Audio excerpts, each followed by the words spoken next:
votre pensée, votre manière, la manière dont ils doivent gouverner le pays pour que ça aille. Mais vous allez beau parler, le régime finira par vous détester. Donc voilà. Voilà, c'est ça.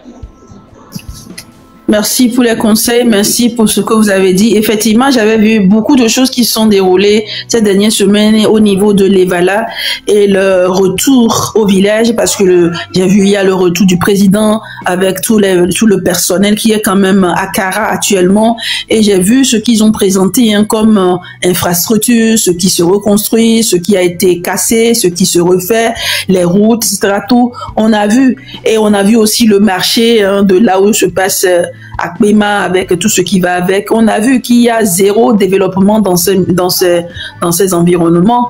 Mais ce que moi je veux, c'est que nous proposions au mieux que nous pouvons à ce gouvernement et surtout aux maires de ces préfectures, aux maires des chefs-lieux de ces préfectures, une nouvelle approche, ou bien comment nous devons faire de sorte que eux, ils peuvent se faire accompagner multiforme manière, qu'ils reçoivent des accompagnements multiformes, et surtout parce que nous, physiquement, nous ne pouvons pas être là sur le terrain, mais nous pouvons les aider de façon technique aussi pour repenser, pour reconstruire le Togo et surtout pour élire ou bien bâtir ce dont nous avons vraiment besoin de voir avant de croire qu'il y a vraiment du changement.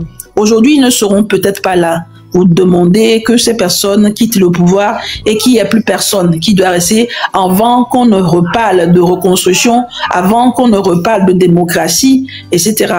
Mais il y a beaucoup de choses que nous pouvons faire pour la création de l'emploi.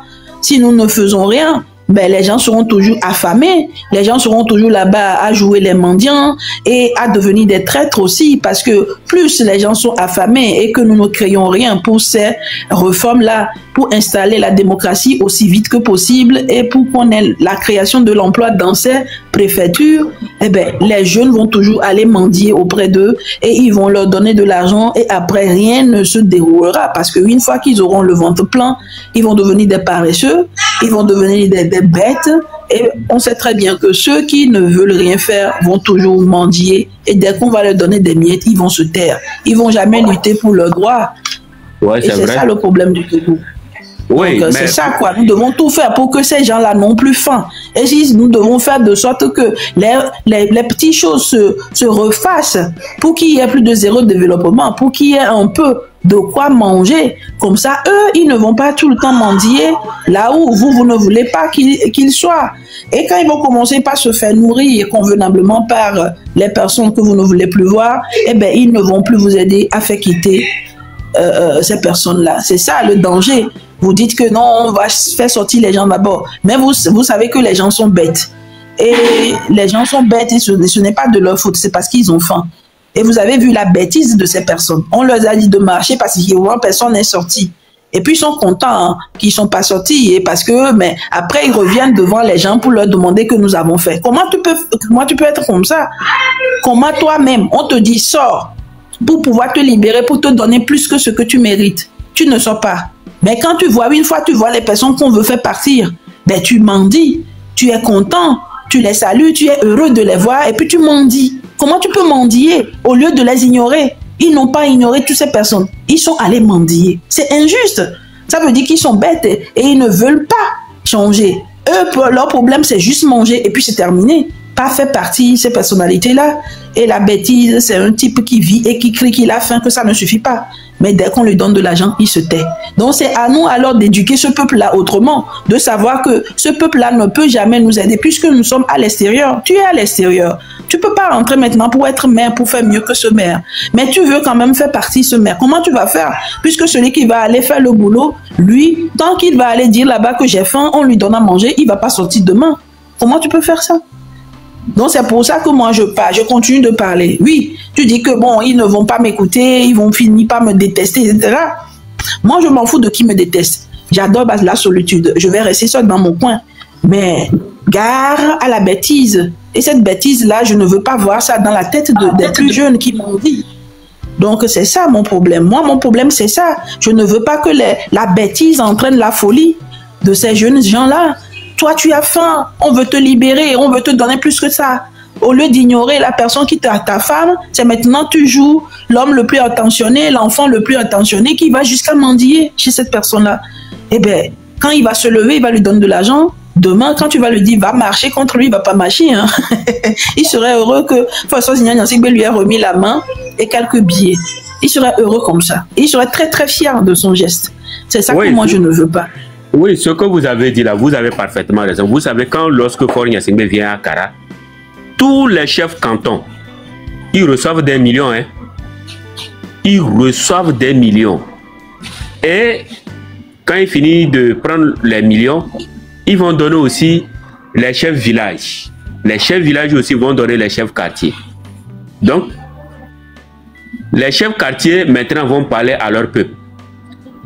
Si vous voulez vous rebeller contre le gouvernement, ils vont vous torturer, ils vont vous conduire en prison et puis ils vont vous tuer. Donc, ne sortez pas. C'est ce qu'ils vont dire. Hein. Donc, ils attendent encore un an après que Faure Gnassingbé vienne pour qu'on puisse leur donner encore des miettes. C'est-à-dire qu'ils sont là en train de mendier tout ce qui leur revient de... Et puis on ne leur donne même pas la totalité. Voilà. Aujourd'hui, la jeunesse togolaise souffre par manque de connaissances. Je le dis pourquoi. Parce que il y a beaucoup de jeunes qui travaillent dans des entreprises privées qui ne sont même pas déclarées à la CNPS. Ils vont travailler comme ça d'ici 15 ans, sans passion de retraite, et puis aussi sans leur verser aussi leurs droits. C'est comme ça la souffrance va continuer, ça va multiplier et ça va toujours continuer parce que le régime en place, quelle est leur idée? La personne qui veut rester dans le pays et faire la lutte, ce que ça, la personne la veut mourir et il ne sait pas même comment faire pour mourir. Donc cette personne, peut-être il a eu l'idée de se suicider ou bien quelque chose comme ça. Voilà la pensée du régime. Donc tout le monde, ceux-là qui doivent lutter contre le régime, doivent rester à l'extérieur et s'ils font trop du bruit, on peut collaborer avec le régime là pour qu'on puisse les prendre. Est-ce que vous voyez? Alors que, disons-nous la vérité, uniquement que la vérité et rien que la vérité. Aujourd'hui, la situation du pays, ça encombre tous les Togolais, de l'extérieur ou de l'intérieur. Moi, par exemple, moi je les ai dit, j'ai fait même des messages, j'ai dit non, personne ne m'a fait sortir du pays. Hein. Moi, je suis parti de mon propre gré. Et je reviendrai le jour où le jour que je veux, c'est ce jour-là, moi, je vais revenir au pays. Il faudrait qu'il se mette en tête. Il dit non, il m'attend de venir. C'est ça, moi, il dit non, le temps viendra que moi, je vais venir. Donc, aujourd'hui, ce pays-là, le petit pays, le Togo que nous voyons, ceux-là qui m'écoutent, les 49 personnes, ils doivent savoir que on doit lutter pour s'en sortir. C'est-à-dire, c'est une obligation. Rien ne va dans le pays. Rien ne marche. Même s'il y a une entreprise qui vient là, vous ne serez même pas libre. Vous allez travailler comme des esclaves. Vous allez travailler uniquement pour gagner votre pain quotidien. C'est fini. Vous allez manger matin et puis midi. Et puis vous n'aurez même pas le manger du soir. Vous allez dormir comme ça. C'est parti jusqu'au lendemain. Donc pire, celui qui ne travaille pas, donc lui va manger une fois par jour. C'est comme ça. C'est comme ça. Donc, ceux-là qui doivent parler, et puis les gens vont sortir là. Ce sont ceux-là qui, on vient leur donner quelques miettes et puis se taisent. C'est ça. Et aujourd'hui, les gens sont contents d'aller danser devant le président. D'aller danser devant le président. Juste parce qu'ils veulent gagner quelques miettes. Et puis après, quand on leur donne là, c'est fini. Et ça se limite là, c'est parti pour un an après. Donc c'est comme ça. Le pays, ils ont appauvri le pays pour que les gens restent toujours dans la mendicité. Ils ont appauvri le pays pour que les gens continuent toujours d'obéir. Voilà le problème. Donc, nous sommes là, on continue, et le bon jour viendra